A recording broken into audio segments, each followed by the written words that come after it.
Comment démontrer le théorème de continuité d'une intégrale dépendante d'un paramètre? Commençons par quelques rappels sur les outils que nous allons utiliser. Tout d'abord, le théorème de convergence dominée. Soit f indice n, une suite de fonctions continues par morceaux et intégrables sur un intervalle i. On suppose que la suite de fonctions f indice n converge simplement sur i vers une fonction continue par morceaux petit f et qu'il existe une fonction g continue par morceaux et intégrable sur i telle que, quel que soit x appartenant à i, quel que soit n appartenant à n, valeur absolue de f indice n de x est inférieure ou égale à g de x. Alors, la fonction f est intégrable sur i et on a limite quand n tend vers plus l'infini de l'intégrale sur i de f indice n de x dx égale intégrale sur i de limite quand n tend vers plus l'infini de f indice n de x dx égale intégrale sur i de f de x dx.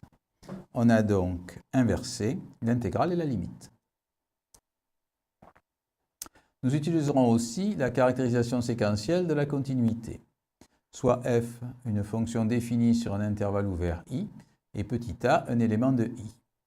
La fonction petit f est continue en a si et seulement si, pour toute suite xn convergente vers a, la suite f de xn converge vers f de a. Autrement dit, quelle que soit une suite xn, n appartenant à n, limite quand n tend vers plus l'infini de xn égale a, implique limite quand n tend vers plus l'infini de f de xn égale f de a, est équivalent à f et continue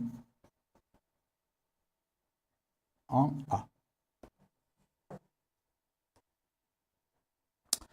Définissons maintenant ce qu'est une intégrale dépendante d'un paramètre. Soit i et j deux intervalles de R, et petit f, une fonction définie de i croix j dans R par xt donne f de xt. On suppose que pour tout x appartenant à i, la fonction t donne f de xt est intégrable sur j. On peut alors définir une fonction grand f de i dans R par grand f de x égale intégrale sur j de f de xt dt. La fonction f est appelée une intégrale dépendante d'un paramètre. On va maintenant établir des conditions suffisantes pour que la fonction grand f soit continue. Énonçons le théorème de continuité. Soit i et j deux intervalles de R et f, une fonction définie de i croix j dans R par xt donne f de xt. On suppose, premièrement, que la fonction x donne f de xt est continue sur i pour tout t appartenant à j. Deuxièmement, la fonction t donne f de xt est continue par morceaux et intégrable sur j pour tout x appartenant à i. Troisièmement, condition de domination, il existe une fonction g continue par morceaux et intégrable sur j telle que, quel que soit x appartenant à i, quel que soit t appartenant à j, valeur absolue de f de xt est inférieure ou égale à g de t. Alors, la fonction définie sur i par grand f de x égale intégrale sur j de f de xt dt est continue sur i. Passons maintenant à la démonstration. Soit a un élément de i, on va démontrer que la fonction grand f est continue en a. Pour cela, on utilisera la caractérisation séquentielle de la continuité. Soit x indice n, une suite d'éléments de i convergente de limite petit a. On définit une suite de fonctions f indice n par f indice n de t égale f de xn et de t. On a, par continuité de la fonction f par rapport à la variable x et en utilisant la caractérisation séquentielle de la continuité, limite quand n tend vers plus l'infini de f indice n de t égale f de a et de t. La suite de fonctions f indice n converge donc simplement vers la fonction t donne f de at définie sur j. Les fonctions f indice n sont continues par morceaux et intégrables sur j, et on a valeur absolue de f indice n de t inférieure ou égale à g de t, quel que soit n appartenant à grand N, quel que soit t appartenant à j. On peut donc appliquer le théorème de convergence dominée. Cela nous donne limite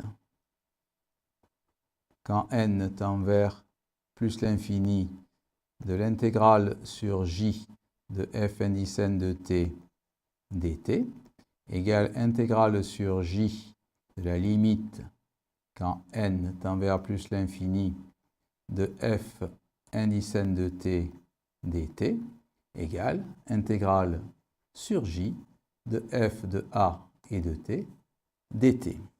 On en déduit grand F de xn, dont on prend la limite quand n tend vers plus l'infini, égale f de a. La suite xn étant une suite quelconque de limite a, on conclut, avec la caractérisation séquentielle de la continuité, que la fonction grand F est continue en a. Le nombre réel petit a est un élément quelconque de l'intervalle i. On a démontré que la fonction grand F est continue sur i. On peut aussi donner une version locale du théorème de continuité, puisque dans certains cas, il n'existe pas de fonction intégrable dominant f de xt sur tout l'intervalle i, mais seulement sur les segments contenus dans i. L'hypothèse de domination devient alors, en conservant les mêmes notations, pour tout segment AB contenu dans i, il existe une fonction h, continue par morceaux et intégrable sur j, telle que valeur absolue de f de xt est inférieure ou égale à h de t pour tout élément xt appartenant à AB croix j. La conclusion est la même. La fonction f, qui est définie par f de x égale intégrale sur j de f de xt dt, est continue sur i. Pour la démonstration, il suffit d'appliquer la version globale, c'est-à-dire le théorème précédent, sur les intervalles AB, et on démontre que la fonction grand F est continue sur tout intervalle AB contenu dans I, donc sur l'intervalle I.